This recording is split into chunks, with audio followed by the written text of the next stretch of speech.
আজকে আবারও চলে গেছিলাম দুষ্টুর দোকানে। না দুষ্টুর দোকানে যাইনি।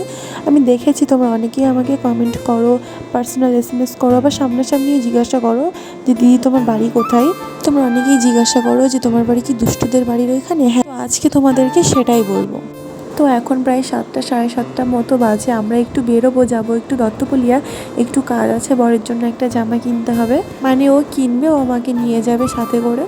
আর আমাদের বাড়ি থেকে দুষ্টুদের বাড়ি 5 মিনিটও লাগে না।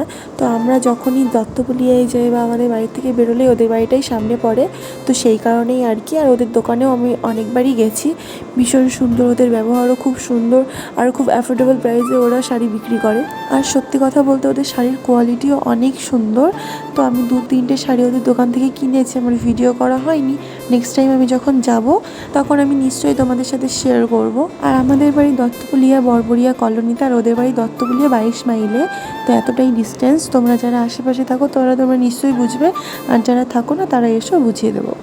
আমরা তো চলে এসেছি দত্তপুলিয়া। আর আজকে দত্তপুলিয়ায় প্রচণ্ড জ্যাম ছিল, প্রচণ্ড ভিড় ছিল, কারণ 2 দিন পরেই যেহেতু পয়লা বৈশাখ। তো আমরা চলে এসেছি আমাদের যেখানে আসার কথা ছিল, দোকানে।